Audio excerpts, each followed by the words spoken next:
Assalamualaikum warahmatullahi wabarakatuh. Selamat pagi sahabat beranda dimanapun Anda berada. Jumpa bersama dengan saya Mary dalam program yang spesial di siang hari ini. Dimana di siang hari ini kita ada Just Talk dengan membahas tema waspada narkopolitik jelang Pilkada 2024. Tentunya Mary nggak sendiri untuk di siang hari ini, ada narasumber hebat kita yang akan menemani saya untuk membahas satu topik ini ya. Untuk sahabat beranda mungkin udah menunggu-nunggu nih narkopolitik itu seperti apa ya. Oke, untuk narasumber kita perkenalan dulu. Ada Bapak Anton Suryadi Siagian SHMH selaku Kepala BNNK Kabupaten Medan. Selamat siang Bapak. Selamat siang, Ibu Mary yang paling cantik. Oke. Apa kabarnya nih Pak di siang hari ini? Siang Mary ya seperti awan yang menduruk, ada agak-agak sedikit gelap, Agak tapi sedikit hatiku gelap. tidak segelap dirimu. Wah, ini awal-awal kita udah kembali nih. Oke, sahabat beranda tentunya nanti Anda bisa berpartisipasi di via kolom komentar di media sosial kita. Di Facebook ada di Radio FM Beranda, kemudian di YouTube Radio dan Media Online Beranda NKRI Official. Dan untuk di via telepon kita agak handle dulu ya. Silakan berpartisipasi di via SMS maupun di WhatsApp di 081349143433. Oke, langsung saja kita masuk ke dalam topik kita di siang hari ini terkait dengan narkopolitik. Nah, Pak Anton mungkin bisa dijelaskan dulu nih narkopolitik ini seperti apa supaya masyarakat nih nggak bingung ya narkopolitik ini gimana. Oh, ya memang dari segi temanya agak sedikit mengasihkan ya. Temanya ini bicara narkopolitik. Apalagi pada saat ini kita ketahui beberapa kali kita menghadapi pemilu, termasuk pemilihan presiden, anggota DPR, dan terakhir kita dibebankan dengan pilkada, pemilihan kepala daerah.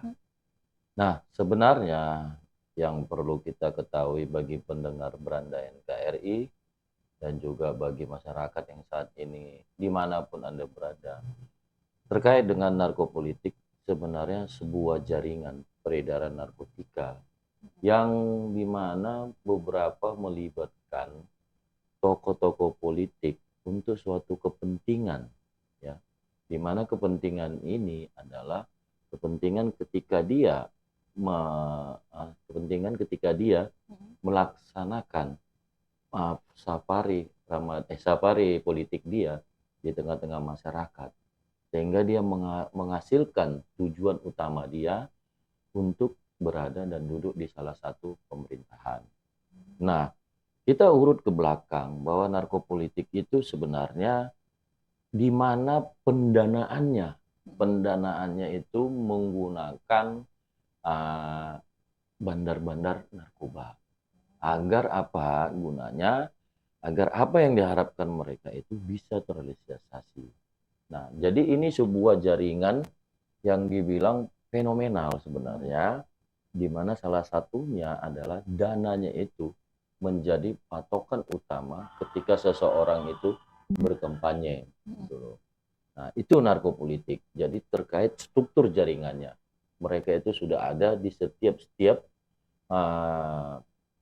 sudut-sudut kota yang siap menampung dan bahkan mereka siap membiayai kampanye politiknya. Gitu. Oke, ini semacam narkotika dipolitikin gitu ya Pak ya? Ya, Intinya. jadi sebenarnya narkotika politik ini adalah sumber dananya yang kita lihat. Makanya saya katakan selalu ketika saya pernah rapat di KPUD, hati-hati kita terhadap narkopolitik. Karena bisa saja karena keterbukaan dari sumber dana kampanye itu sampai sekarang belum jelas.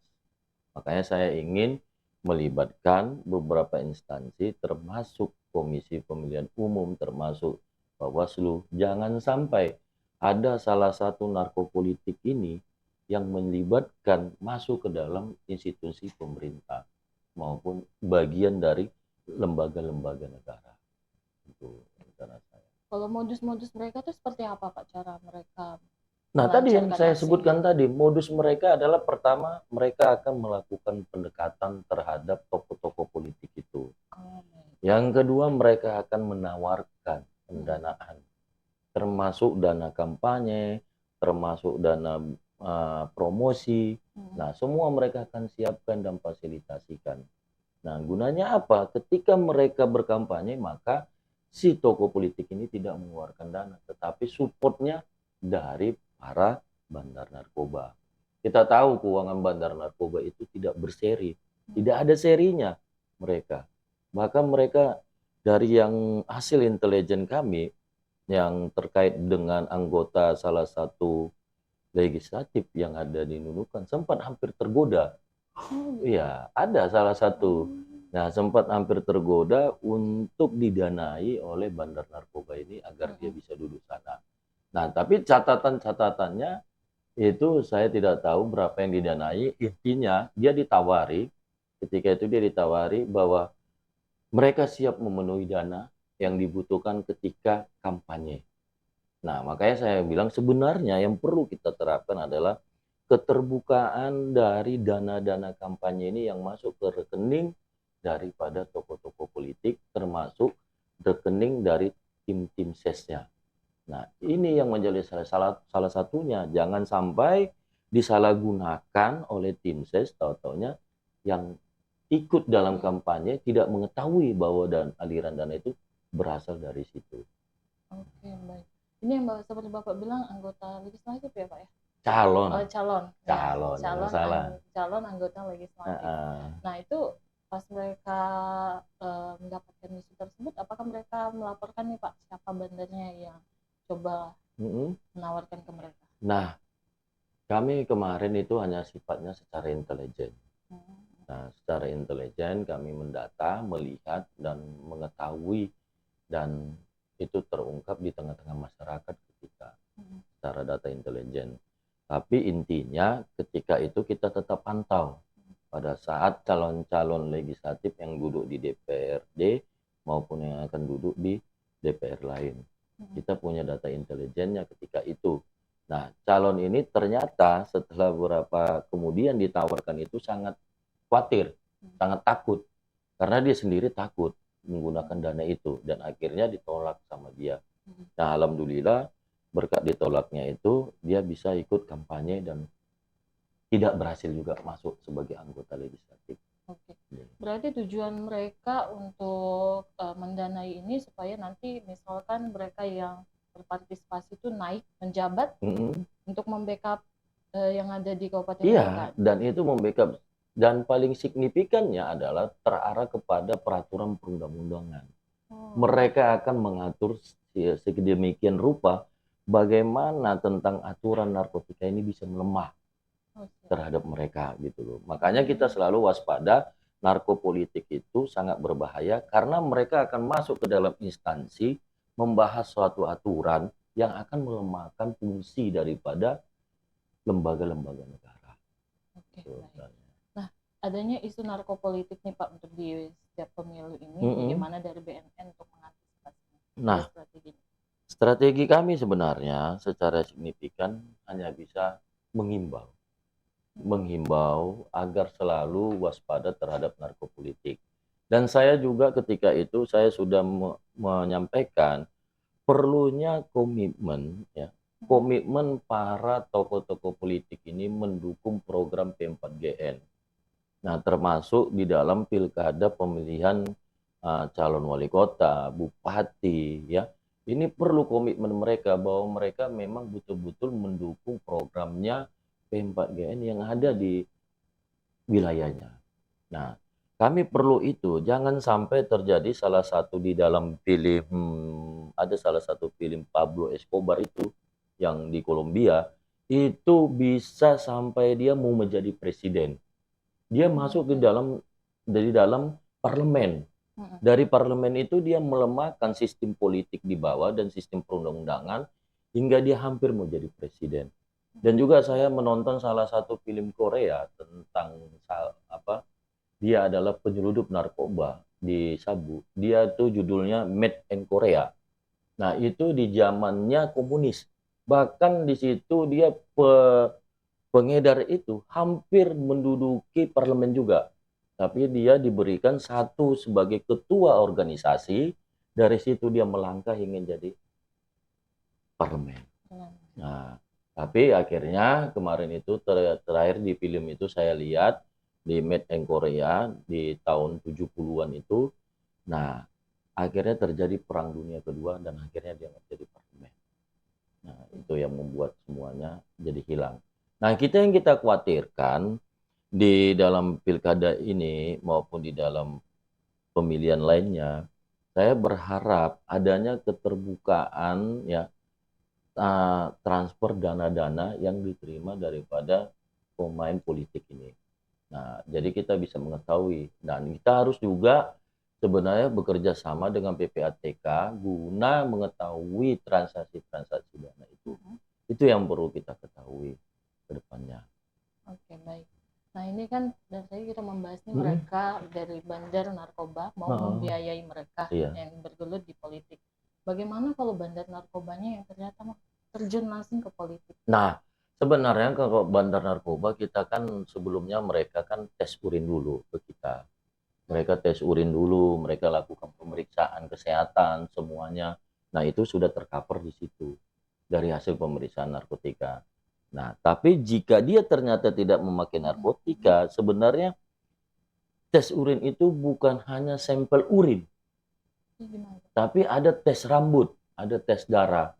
Sebenarnya ketiga item ini harus dipenuhi untuk bisa menghambat jika dia bandar narkoba tidak pakai narkoba. Contohnya dia masuk dalam parlemen atau legislatif ataupun pilkada. Sebenarnya ketiga tes ini harus dijalani setiap pemilihan daerah. Nah, tes rambut, tes urin, dan tes darah. Ketiga ini sebenarnya harus kita persiapkan guna mengcover. Selama ini yang saya lihat cuma tes urin. Nah, tes urin aja sudah dinyatakan bebas narkoba. Nah, kita nggak tahu ke depannya. Nah, ini yang perlu dilakukan karena dari rambut itu bisa diketahui pemakaian dia. Gimana caranya? Ada alatnya, itu di tes lab bagian lab BNN. Iya, tes darah juga ada. Meskipun dia nggak pakai tapi bisa. Nah, ini guna mengetahuinya karena kalau dia sebagai bandar narkoba, pasti dia menyentuh narkoba. Iya, pasti dia terpapar sedikitnya. Terpapar ke rambut misalnya gitu, jadi harus ada pengecekan. Nah, pengecekannya. Ketiga tes ini sebenarnya memang sangat butuh biaya besar. Sekali tes kalau nggak salah rambut itu di BNN sekitar 500 sampai 700. Begitu juga dengan darah, 500 sampai 700 ribu. Memang menjadi beban suatu negara sih. Kalau kita pikirkan sekali tes, sekali semua legislatif, sekali semua pilkada ya berat kalau serentak sebenarnya. Nah, itu perlu program ke depannya. Gitu, Mbak. Oke. Kalau untuk pilkada sekarang Pak, gimana tahapannya dari BNN untuk menyikapi pilkada kita? Dari kita, saya melihat kita netral. Kita tidak memihak salah satu pihak, tapi tapi kita meminta para calon kepala daerah ini sebenarnya harus komitmen mendukung BNN maupun mendukung Polres di dalam. Karena kita punya perdanya nomor 3 tahun 2021 kalau nggak salah tentang fasilitasi pencegahan. Itu sebenarnya harus digalakkan dan dihidupkan kembali oleh calon-calon kepala daerah ini guna kita membentengi nunukan ini dari penyalahgunaan narkotika.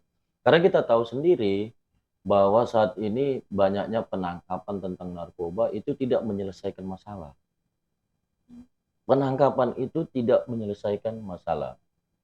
Ya, tapi menyelesaikan narkoba ini dengan cara bahwa user terakhir penyalahguna narkotika ini, pecandu ini kalau tidak direhab ini tidak akan selesai karena barang akan selalu datang. Jika kita ya setidaknya memangkas penyalahguna narkotika yang ada di Kabupaten Nunukan, niscaya barang narkoba tidak akan datang di sini karena antara supply dan demand ini harus berbarengan. Kalau kita pukul di demand-nya, di supply-nya, ternyata demand-nya meningkat, permintaannya meningkat, ya percuma, sia-sia. Makanya konteksnya di BNN itu kan ada 3 pilar sebenarnya di BNN. Pertama pencegahan, rehabilitasi, dan pemberantasan. Nah, tapi di kita 3 ini yang paling utama adalah menekan demand-nya. Bagaimana kita menekan itu supaya supply yang masuk ke kita itu berkurang gitu.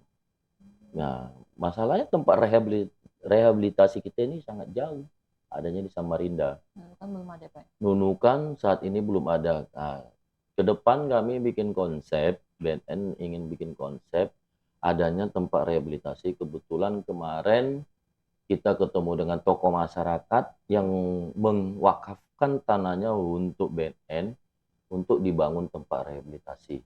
Tapi itu masih kecil, mungkin nanti makin lama makin besar. Ya mau lihat dulu sejauh mana perkembangan rehabilitasi yang ada di BNN. Setidaknya anak-anak nunukan yang selama ini memakai akan berkurang. Nah, saya mau menekan demand-nya dulu. Supaya supply-nya yang dari luar ini berkurang. Nah, kalau kita selalu menekan supply, ya sama ibaratnya barang bekas kan, baju barang bekas yang ada di Nunukan, kita tekan terus, kita tekan, tapi demand-nya, permintaannya banyak. Sama aja hasilnya, tidak percuma kan, begitu, Mbak. Oke. Berbicara tentang supply terbesar dari narkoba ke Nunukan ini dari mana? Sebenarnya suplai narkoba ini banyak, Mbak. Ada di Nunukan ya, khususnya di Nunukan itu ya kita udah sama-sama tahu, pasti dari Malaysia tahu kan. Nah, sekarang ini paling pintar ini bandar-bandar ini menyembunyikan barang-barang haram ini ada di hutan Malaysia. Hutan? Iya, dan ini ada di hutan dan mereka mengambilnya sedikit-sedikit untuk keluar ke Indonesia.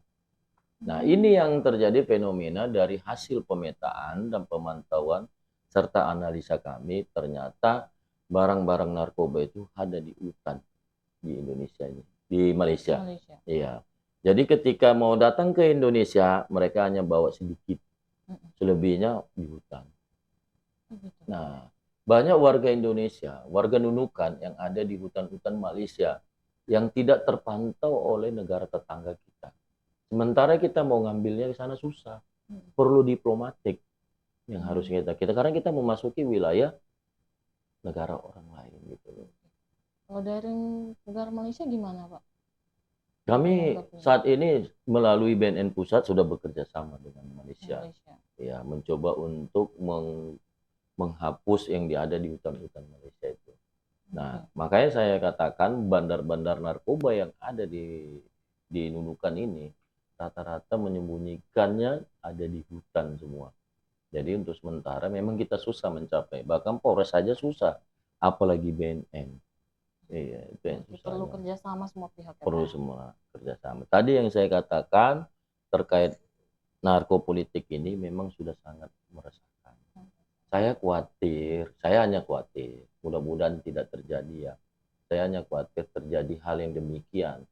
Bandar narkoba membiayai untuk pilkada kepada salah satu atau kepada beberapa orang. Karena dari hasil kemarin intelijen kita ada 1-2 orang yang untuk calon DPRD itu pernah ditawari oleh bandar narkoba untuk duduk di situ dan dia akhirnya menolak. Alhamdulillah, puji Tuhan. Nah, ini kesadaran dari si calon untuk duduk aja sudah sadar. Nah, apalagi yang tidak gitu. Oke. Kalau ditakutkan nih Pak, ternyata ada yang sudah menjabat nih sebagai perlemen, tapi ternyata itu dana dari bandar narkoba. Itu bagaimana nanti Pak?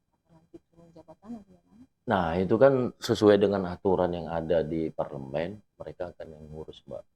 Nah, tapi indikasinya ya bagaimanapun orang yang tetap berada di Indonesia sesuai dengan hukum Indonesia ya kita tetap laksanakan gitu. Nah, salah satunya ada parlemen yang di Aceh yang kemarin ketangkap tahun 2000 berapa ya? Kalau nggak salah 2023 atau 2022. Nah, salah satunya yang lolos jadi anggota dewan di Aceh. Iya, tahun 2023. Dengan barang bukti yang ditemukan dia kurang lebih 70 kg sabu.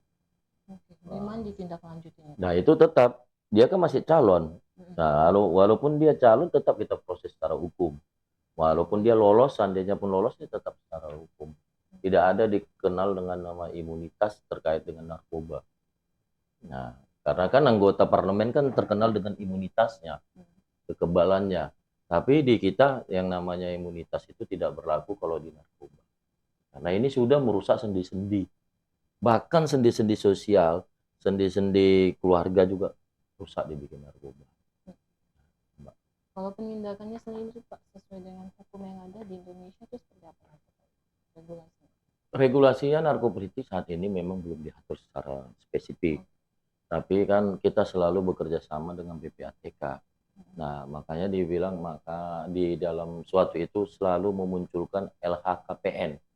LHKPN itu kan adalah kekayaan dia. Dan juga kalau perlu nanti dipublish sumber-sumber dana yang mendukung mereka menjadi suatu pilkada atau pemilihan. Begitu, Mbak. Kemudian untuk kalau dari segi Bapak ini dari selaku BNN dan segala pengalaman juga ya, untuk kendala-kendala yang paling berat dihadapi dari BNN untuk memberantas narkoba ini seperti apa? Kendala. Sebenarnya kalau kendala hambatan sebenarnya banyak, Mbak. Banyak sebenarnya di perbatasan Nunukan ini. Salah satunya banyaknya pelabuhan tidak resmi. Itu yang menghambat. Yang kedua, kita sangat berdekatan dengan hutan Malaysia, yang dimana rata-rata hampir bandar narkoba ini menyembunyikan di hutan Malaysia. Nah, itu yang sangat susah. Yang ketiga, sarana dan prasarana kita minim, ya kan, untuk mendetek keberadaan narkoba di salah satu rumah atau di salah satu mana yang ada di hutan Malaysia itu. Kalau penyalahgunaan terbesar di penyalahgunaan narkoba di kabupaten ini kan berada di mana? Kan kabupaten ini luas. Di Kabupaten Nunukan sebenarnya hampir seluruhnya. Tapi yang paling dominan yang menguasai adalah Sebatik. Sebatik. Iya. Kenapa demikian, Pak? Karena di Sebatik itu beberapa bandar, ada yang pernah kita tangkap bandar besarnya, salah satu sekarang sudah dihukum kurang lebih 5 tahun. Nah, yang kedua karena Sebatik itu aksesnya lebih dekat dengan Malaysia. Paling dekat dengan Malaysia akses Sebatik. Sementara kalau Sebuku kan masih jauh. Semenggaris juga dekat. Cuman paling potensial itu adalah Sebatik yang paling dekat. Ya. Ada yang bertanya ini. Ada yang nanya? Tapi ini ada dari bukan.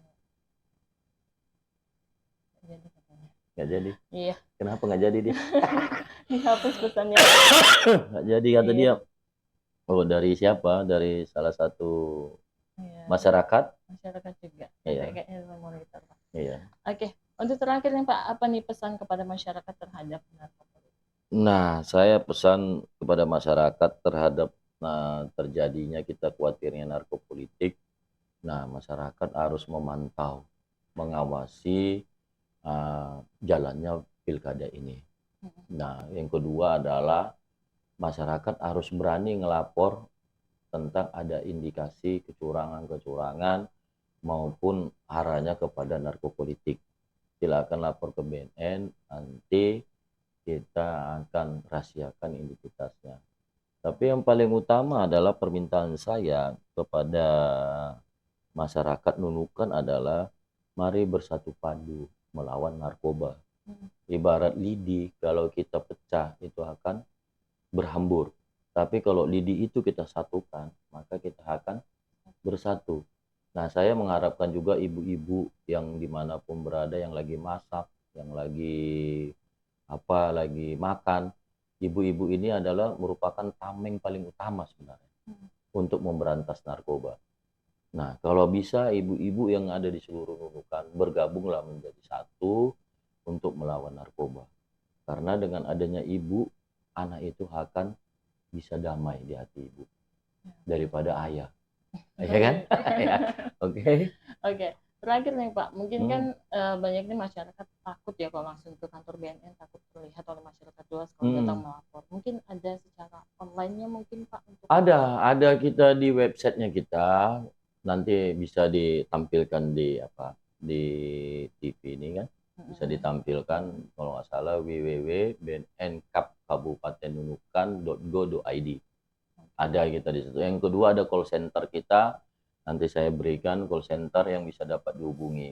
Tapi dengan catatan apabila melapor, jangan melapor seperti pemadam kebakaran kita. Begitu dibilang di sana ada sesuatu, totalnya nggak ada gitu.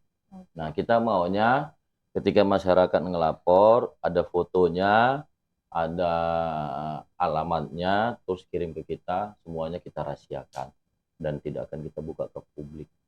Terutama kepada pecandu penyalahguna narkoba. Pecandu, jangan kau mau sembunyi. Datanglah ke BNN untuk dilakukan perawatan dan pengobatan. Gratis, tidak bayar. Nah, kalau ada yang petugas saya minta uang, bilang sama saya akan pecat. Nah, ini gratis ini semuanya, termasuk di dalam melakukan asesmen terpadunya. Itu gratis tanpa biaya. Jadi kalau ada isu-isu BNN terima duit atau apa untuk rehab itu bohong. Silakan datang ke BNN. Ya, rehabnya gratis karena jauh di Samarinda. Tapi biaya mereka yang atur, keluarga sendiri yang apa ya. Nah, mudah-mudahan dengan adanya pemberian wakaf tanah oleh salah satu tokoh masyarakat di Sebatik ini, kita bisa dapat mendirikan tempat rehab di Sebatik. Mohon doanya warga masyarakat Nunukan dan pendengar Beranda NKRI, kita akan mencoba mendirikan tempat rehab yang sederhana buat warga Nunukan, semakin lebih baik, semakin lebih sehat ke depannya gitu loh. Bantu kami untuk lebih baik ke depannya menjalankan fungsi masyarakatnya. Terima kasih. Oke. Terakhir nih Pak, paling terakhir. Ada nggak pesan buat ketiga calon yang akan maju di Pilkada 2024? Oh, pesan untuk ketiga calon pilkada, takutnya ini memihak atau enggak saya Enggak, nanti, Mbak? secara umum saja. Secara umum aja. Pesan saya ke tiga calon pilkada ini tetap netral terhadap semua pihak. Yang kedua adalah tetap dukung BNN dalam memberantas, dalam merawat dan merehabilitasi para penyalahguna yang ada di BNN. Yang keempat, pesan saya untuk pelabuhan-pelabuhan non resmi tolong lebih diperhatikan. Karena ini yang terjadi, pelabuhan-pelabuhan resmi ini yang menjadi tempat transaksi para bandar narkoba. Nah, ini yang perlu diterapkan para ketiga calon. Yang kelima, saya pesan tegakkan Perda nomor 3 tahun 2021 tentang fasilitasi pencegahan P4GN di Kabupaten Nunukan. Terima kasih, itu aja yang bisa sampaikan ketiga calon. Tetap semangat, berjuang untuk Nunukan lebih baik. Oke, baik. Baik, sahabat Beranda dimanapun Anda berada, demikian untuk Just Talk kita di siang hari ini terkait dengan tema waspada narkopolitik jelang Pilkada 2024 bersama narasumber kita ada Bapak Anton selaku Kepala BNNK Nunukan. Terima kasih untuk kesemuanya. Saya akhiri, selamat siang dan salam NKRI di hati. Radio Beranda NKRI selalu di hati. Jangan gini ya, gini ya. Begini Pak. Ya. Nanti gini Pak. Ya. Udah. Sudah Pak. Oh, capek si bos datang sampai datang si